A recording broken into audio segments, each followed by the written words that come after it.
Consultant, LLC. My name is Marisa Bruner, and I am the CEO. This month, we'll be talking about all work and no play, stress management.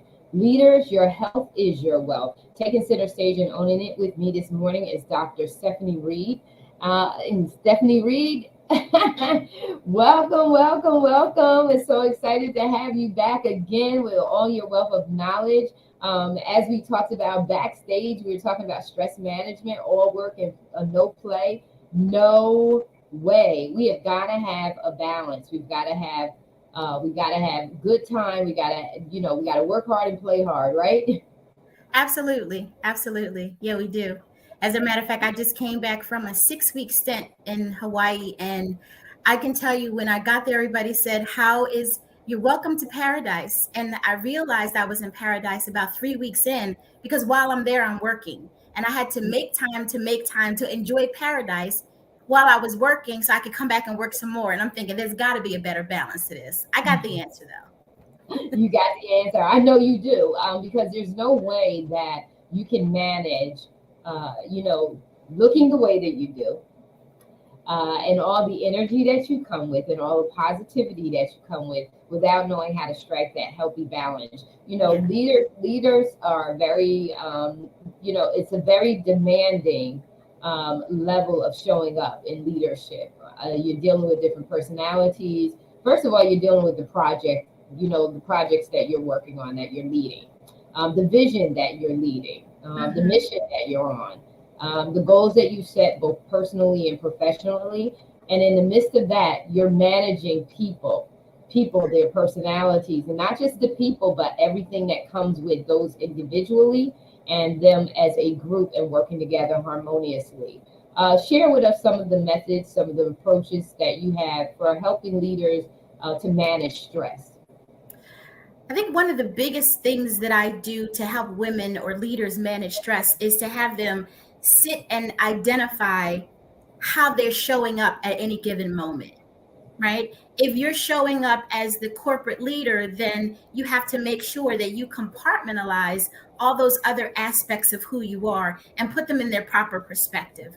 So if you're a leader at that moment, being sure that you know how to lead, who to lead, based on the personalities in the room, has everything to do with your leadership ability, right?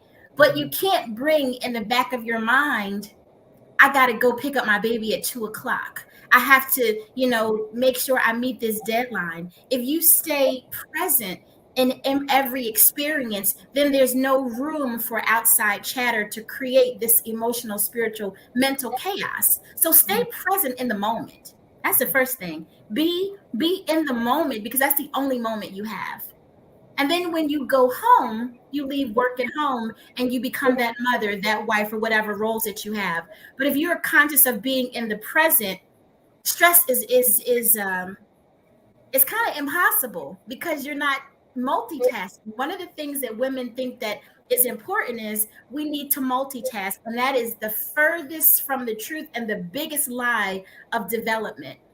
It's not multitask, it's focus. Focus on one thing at the time and be productive and effective in that. Then you move on to the next thing. Stress. And it's also too, we talked about the imposter syndrome, and how that breeds stress. And one of the biggest things is creating that multitasking and causing yourself to overthink. Things we call them spilling over. So one domain is spilling over into the other domain. And so one of the biggest things is that imposter syndrome, because one of the things that you have to be present with, to be present, is to trust your instincts, trust your judgment, trust yourself. So talk to our viewers in regards to that imposter syndrome, and how do they get out of that? How do they get out of that and regulate the stress in their life? Well, you said something that was very profound, and you said use your intuition. In my programs, I use a tool called Powering Up. And Power Up just says basically that you identify that you have this strength, this power, this gifting in you that tells you when something is right and when something is wrong. So imposter syndrome comes in where you override that knowingness and you try to be something that you're really not, and you can't do that something effectively. And because you can't do it effectively, you become insecure in that role. And that insecurity does what? Creates stress. Yeah, anxiety. Yeah, it creates a stress and anxiety. So when you intuitively understand who you are as a woman, as a leader, whatever role you're playing at the present moment, then it's not too difficult to say, okay, in this present moment, who am I being? What is the intuitive nugget of wisdom that's coming forth at this moment that I can use for my development or for my come up or for my glow up or for me to own it, right? Yeah. Mm-hmm. And when I stand in that, yeah, imposter syndrome doesn't have a place because you're not being something um, antithesis to what your knowingness is telling you. So imposter syndrome also shows up when you feel as though you have to compete with someone else, right? If you stay within your own gifting, there's never a competition because God gave us all a specific gift and there's only one of you. So the competitive edge should only be, are you better than you were the day before? Yeah, yeah. Are Yeah, you perfecting yourself? yeah, You yeah. perfect yourself. I think the biggest thing with imposter syndrome is that you're not the imposter, so you really don't know who you are. You don't know who you are every day, right? So you don't even know how to really be, and that's what makes you unstable. The Right. the instability comes from you don't even know what you're trying to be. You're just trying to be it. Yeah. Uh, we talked And that's about exhausting. it is exhausting. Yeah. I don't know how people do it. I've always been one. I just have to be very, very honest. I have always been one who, I used to wonder why. It's like, okay, why am I not getting this promotion, or why am I not going up, or why am I not being recognized? It's because I'm not doing that. I only know how to be me. I don't know Mhm. how to be an imposter. I don't know how to. I'm not willing to work in that area. I'm willing to Mhm. do the work so that I'm a better person, that I'm a better leader for my team. And I had 36 contributing writers for the Own It magazine. Mhm. And I have to deal with all of their dreams. I have to deal with I have to take into consideration all of their personal visions for their businesses, and how successful that is going to be, and how Own It uh, magazine is going to show up for them, to make sure that, and I don't have the opportunity nor the time to really focus in on being something that I'm not. And I Mhm. love to embrace strengthening myself in leadership, doing a SWOT analysis to say, hey, Marisa, where are you showing up? How are you showing up in this capacity? Where are you weak? And so, talk to us about unclocking. Mhm. How does unclocking work with helping them to get rid of that imposter syndrome and to really show up for themselves? Yeah, I would. Yeah, unclocking is a program that I created. Before I kind of expound on that, I want to just give a little insight. I remember in my life where there was a time that I did have imposter syndrome, but it wasn't because I was trying to be something that I didn't want to be. It was because of childhood experiences that didn't allow me to rest in my own accomplishments. So I felt like in order to be valid, I had to do more and more and more. And I find that when I work with women, they are corporate leaders and they do have several degrees, but somewhere deep inside, they still feel that they're not enough. And so they feel um, invalidated and they feel like, I got to get another degree. I got to go for that PhD. I have to go get my second master's. And that's all to pad or feed an insecure child, right? Mhm. And so as I grew out of that, it came out of self-reflection, self-awareness, a lot of crying, and going through something called the dark night of the soul. And so when women actually allow themselves to get into that very dark emotional place and they sit with it and let it just kind of burn, you get to the other side a lot quicker. And then when you get to the other side, you become that powerful leader. You become that woman of grace. You become that woman who can conquer the world and bust through the glass ceiling. But it's not until you recognize there's a wounded child inside, a wounded little girl. And I'm covering her up with my makeup and the hair and the nails and the degrees. but she's still really ruling my life and I'm not really being my authentic self. And so, out of working with women out of the past 19, almost 20 years as a doctor of natural medicine and a coach, I found that this has been a theme. And when women get like 40 and above, the mask starts cracking, right?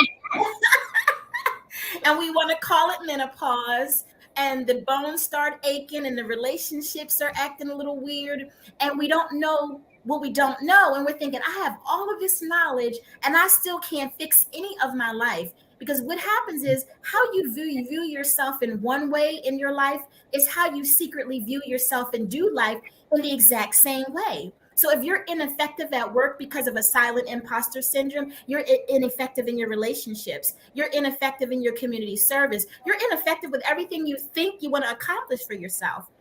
Because of that, I created a program called Unclocking Your Creative Purpose.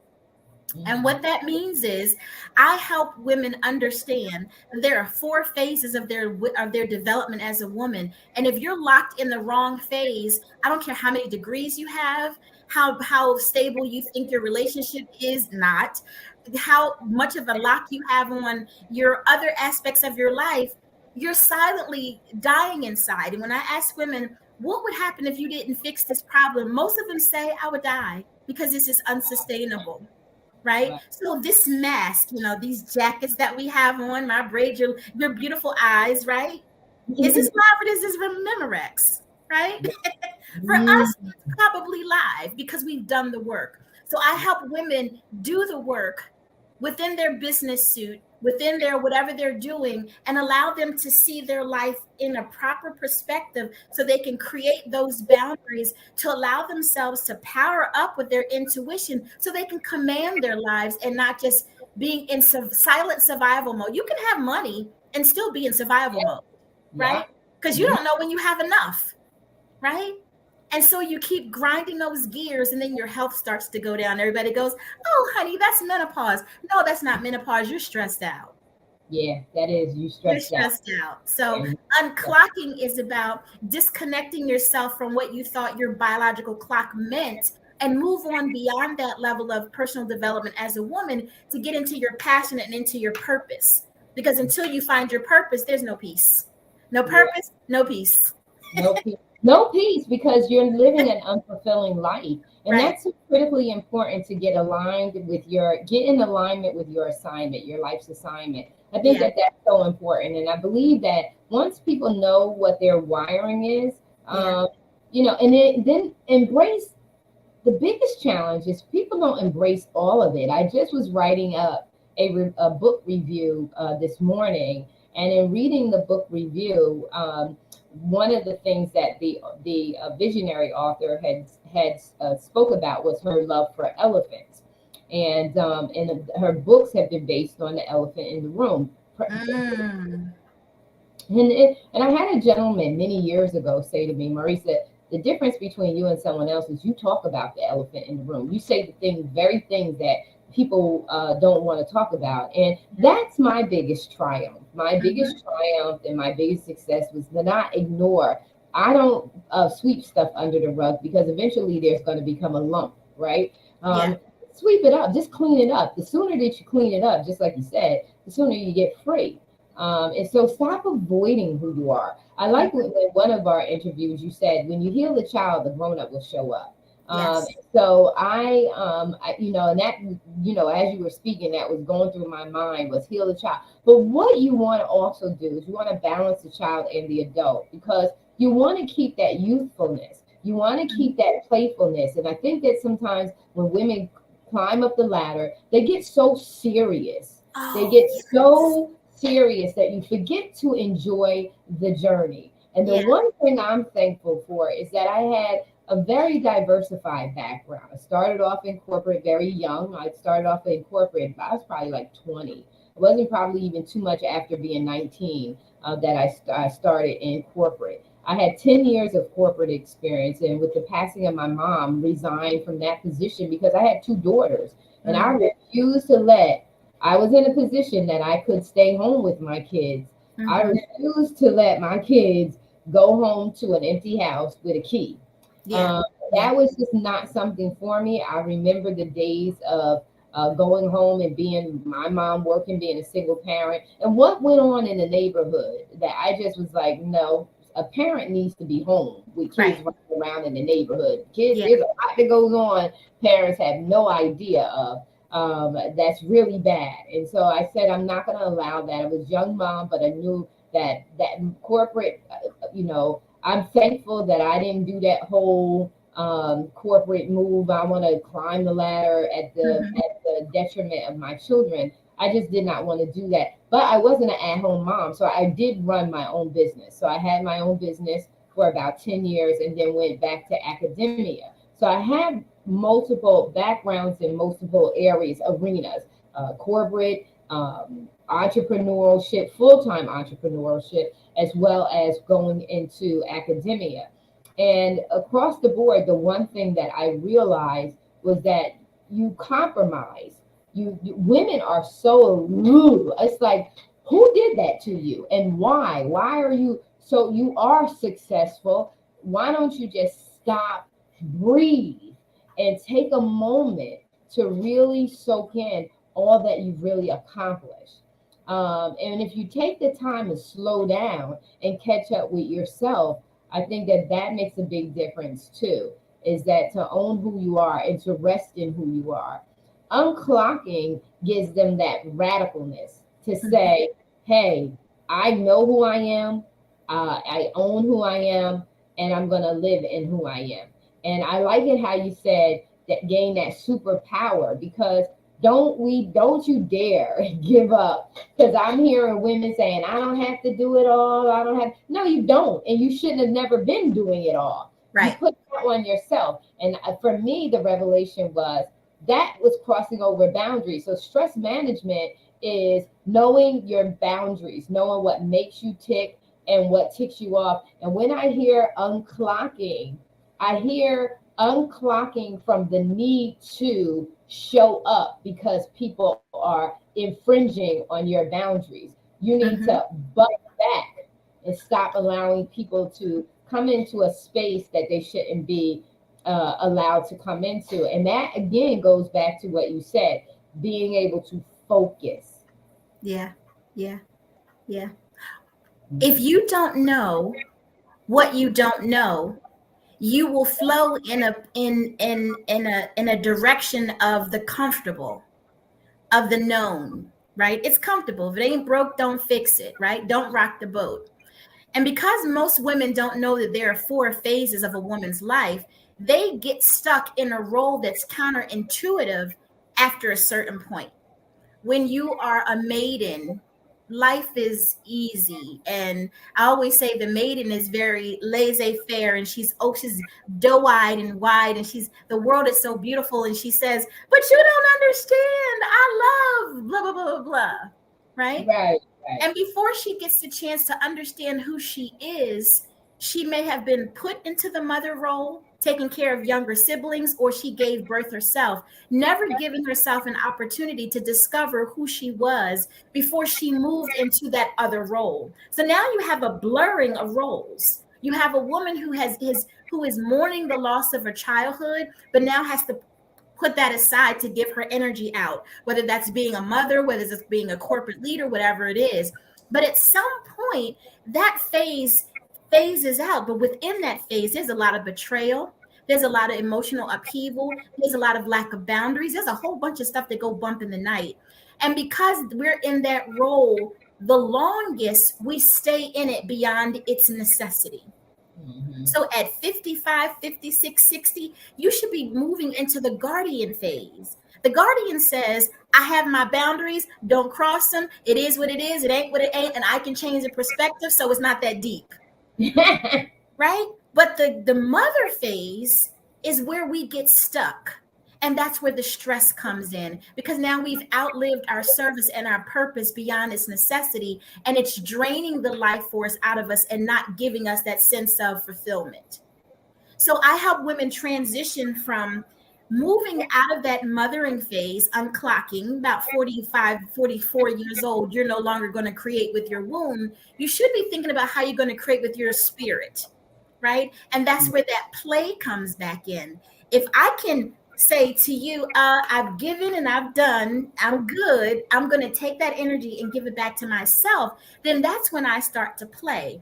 That's when a lot of women start to do solo traveling, right? They start to solo travel and they start to explore and go, whoa, I like this. Whoa, I like, you can never get to that phase if you don't disconnect or unclock from the mothering phase, right? That's where the mask and the imposter syndrome comes from, because you feel guilty about wanting to be you because you've been locked in this mothering phase so long, you really don't know how to do anything else successfully. And you're not even not probably doing that successfully because people are still betraying you. You still feel devalued. You still feel like there's a lack of boundaries. You still feel you're not disrespected. And you still feel, I give all this love and I'm not getting it back.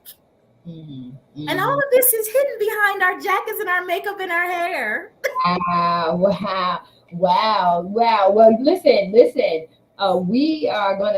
gonna close out. I want you to talk. That was powerful. That was so good. I know you're coming back again. Yeah. And we got to tap into that. But share with folks, how do you have this unclocking movement? How do women get connected with you? How do they join any of your programs? Because I know you have some online courses as well. I do. How do they do this? Because I'm telling you, I know what it feels like to be unclocked. I know what it feels like to give love without the anticipation or concern Yeah. about getting it back. Get it back. I already love and spend so much time with me that I don't have to worry about whether or not I get it back. Because right now I'm in the phase of legacy. So my thing is to leave my mark, not to get a mark. You're in the guardian phase. I'm in the leaving you with this. I'm leaving you with this. I'm going to give this to you. And when we fill our cup up, when we take the time to fill our cup up, it's overflowing. And it's in the overflow that we can actually give out. That's why your program is so critical. And I'm going to say this to you, ladies, is that you can have this overflow in your 20s, your 30s, your 40s, your 50s, your 60s, your 70s, your 80s, your 90s, and beyond. You know how you can have it? By having the correct balance, by loving yourself. And you can get this by having someone show you how. Because the really biggest thing that we don't have access to is the resource to show us how to do it at whatever stage of development you're in. And so, Dr. Reid, will you share with them how they can connect with you and work with you directly? Yes, I have online courses, one-on-one coaching, and I'm an author. So you can find my books on Amazon. If you just type in Dr. Stephanie Reid, my books will pop up. They're from Panic to Empowerment series. But more importantly, I offer a 60-minute one-on-one strategy session to help you figure out what the real problem is. You might think the problem is your boss. You might think the problem is your children. You might think the problem is your significant other, but that's not the real problem. So once I help you get to the real problem, then we can get on the road to unclocking, and unclocking leads you into your passion so you can get to your purpose, so you can have this fantastic life at any age. But more importantly, I'm talking to women who are in that middle age bracket, and the doctors are telling them, you have this, you have that, you have this, you have that. And it's just menopause. And I'm thinking, no, honey, it's stress, but not stress the way you think. It's a deeper stress built from childhood triggers and traumas that have not been resolved, and you not knowing how to switch the gears from survival to thriving. And so in order for us to have that one-on-one consultation, all you have to do is go to my website, and that's drstephanieyhp.com. And if that's too difficult for you, just type in your healing place, and I will pop up again. And when you get to my website, just click on the banner of the lady with her arms open and get your free ebook. That free ebook asks you to give actually offers you a strategy session. So website, click the link, ebook session. Yeah. Awesome. And so I just want to say thank you so very much. I know you're coming back. We'll have more to talk about, because we want to tap into all these 4 phases that you mentioned. We want to talk about that. We want to talk about what's next. What's next for them. Once they kind of own this, then what's next? So, ladies and gentlemen, you got to stay tuned. And guys, if you're checking this out, check this out for your ladies. Share it with them. Share it. You can take and share the link with them so that they can see and discover, so that they can get a healthy balance. Stress management is huge. Leaders, your health is your wealth. We're out. You take care till next time. Till next time.